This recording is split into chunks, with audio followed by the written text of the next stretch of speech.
ನೋಡಿ, ದಿನೇ ದಿನೇ ತೀವ್ರಗೊಳ್ತಾ ಇದೆ ಮಧ್ಯಪ್ರಾಚ್ಯ ಯುದ್ಧ.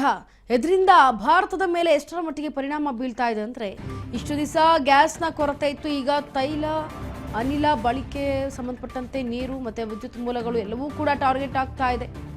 ದಿನೇ ದಿನೇ ಮಧ್ಯಪ್ರಾಚ್ಯದ ಯುದ್ಧದಿಂದ ಭೀಕರವಾದಂತಹ ಎಫೆಕ್ಟ್ ಬೀರ್ತಾ ಇದೆ ಭಾರತದ ಮೇಲೆ.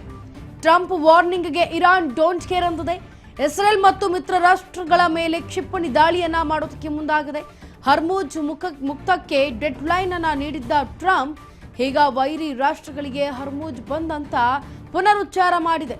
ಇತರ ದೇಶಗಳ ಹಡಗುಗಳನ್ನ ತಡೆಯಲ್ಲ ಅಂತ ಇರಾನ್ ಹೇಳಿದೆ. ಆದರೆ ಇರಾನ್ನ ಅಬ್ಬಸ್ ಬಂದರಿನ ಮೇಲೆ ಇಸ್ರೇಲ್ ಈಗ ದಾಳಿ ಮಾಡಿದೆ. ದಿನೇ ದಿನೇ ತೀವ್ರಗೊಳ್ತಾ ಇದೆ ಮಧ್ಯಪ್ರಾಚ್ಯದಲ್ಲಿ ಯುದ್ಧ. ಇದಕ್ಕೆ ಸಂಬಂಧಪಟ್ಟಂತೆ ತೈಲ ಅನಿಲ ಬಳಕೆ ನೀರು ಎಲ್ಲವೂ ಕೂಡ ಈಗ ಎಲ್ಲೋ ಒಂದು ಕಡೆ ಜಾಸ್ತಿ ಕೊರತೆ ಉಂಟಾಗುವಂತಹ ಅಭಾವ ಹೆಚ್ಚಾಗ್ತಾ ಇದೆ. ವಿದ್ಯುತ್ ಮೂಲಗಳು ಈಗ ಟಾರ್ಗೆಟ್ ಅನ್ನ ಮಾಡಿಕೊಂಡು ಟ್ರಂಪ್ ವಾರ್ನಿಂಗ್ಗೆ ಏನು ಇರಾನ್ ಈಗ ಡೋಂಟ್ ಕೇರ್ ಅಂತ ಇದೆ.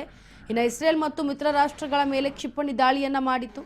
ಹಾಗೆ ಹರ್ಮುಜ್ ಮುಕ್ತಕ್ಕೆ ಡೆಡ್ಲೈನ್ ಅನ್ನ ನೀಡಿದಂತಹ ಟ್ರಂಪ್ ಹೇಳಿಕೆ ಅಥವಾ ಒಂದು ಎಚ್ಚರಿಕೆಗೆ ಈಗ ಇರಾನ್ ಡೋಂಟ್ ಕೇರ್ ಅಂದಿದೆ. ವೈರಿ ರಾಷ್ಟ್ರಗಳಿಗೆ ಹರ್ಮುಜ್ ಬಂದ್ ಅಂತ ಪುನರುಚ್ಚಾರವನ್ನು ಕೂಡ ಮಾಡಿದೆ. ಇತರೆ ದೇಶಗಳ ಹಡಗುಗಳನ್ನು ತಡೆಯಲ್ಲ ಅಂತ ಇರಾನ್ ಹೇಳ್ತಾ ಇದೆ. ಆದರೆ ಇರಾನ್ನ ಅಬ್ಬಾಸ್ ಬಂದರಿನ ಮೇಲೆ ಇಸ್ರೇಲ್ ಈಗ ದಾಳಿ ಮಾಡಿರುವುದು. ಜೊತೆಗೆ ಹರ್ಮುಜ್ ಜಲಸಂಧಿ ಮುಕ್ತಕ್ಕೆ ಈಗ ಟ್ರಂಪ್ ಡೆಡ್ಲೈನ್ ಅನ್ನ ಹಾಕಿದ್ರು. ಆದರೆ ಇರಾನ್ ಇತ್ತ ಡೋಂಟ್ ಕೇರ್ ಅಂತಿದೆ.